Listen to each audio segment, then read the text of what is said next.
Today, I just briefly want to focus on that first reading.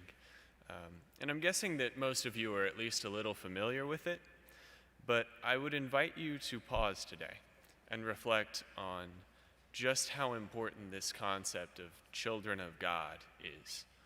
You know, it speaks to the deepest part of who we are and how we are connected to Jesus. Remember that at Jesus' baptism, the Father declares, "This is my beloved Son, in whom I am well pleased." St. Paul today recognizes that through our baptism, we are adopted into this relationship.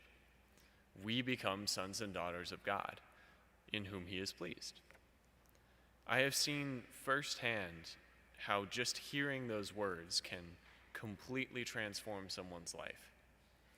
But understanding our status as adopted sons is very difficult. When I was in college seminary, our rector was fond of telling us that really there were just two main things that you needed to know in life. First, that our earthly lives are really just a journey to get to heaven. And second, that we are beloved sons of the Father. And for some of us, it took literally years of seminary formation to get those two apparently simple things through our heads. There are many practicing Catholics out there who still don't understand them. And why is that? Well, there's a lot of reasons. Some people, for example, have very analytical minds, and so they might look at the adopted sonship as kind of a nice metaphor, but not really as a part of their life.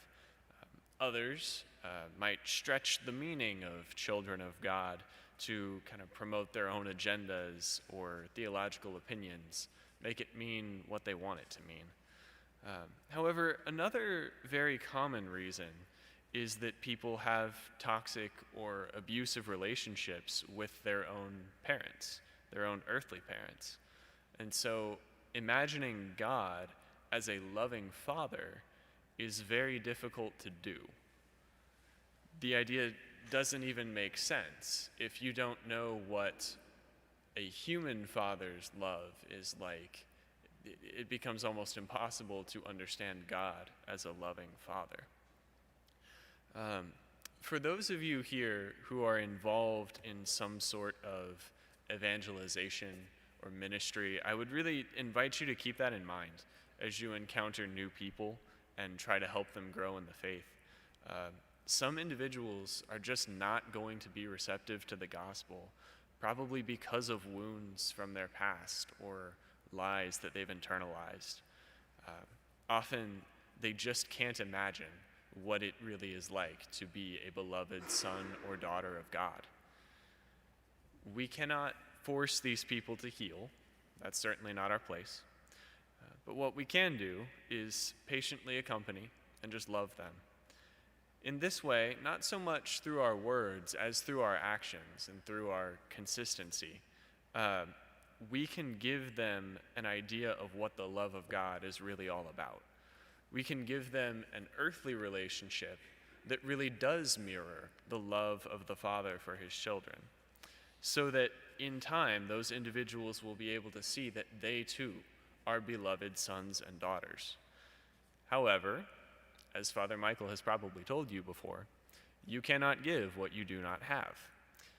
Therefore, in order to help others become children of God, we need to have a solid relationship with our adopted Father, and we need to break down any barriers in our hearts that keep us from receiving his love. How do we do that? Well, there are many ways, of course, but the one I would commend to you today comes just a few lines later in the letter to the Romans after today's reading. Paul points out that the same Spirit who cries, "Abba, Father," in today's reading intercedes for us with inexpressible groanings. He perfects our prayer. In that prayer, in silence, in years of quiet study in the school of the Holy Spirit, you will know what it means to be a child of God. And from there, you can bring that to the world and help others find healing.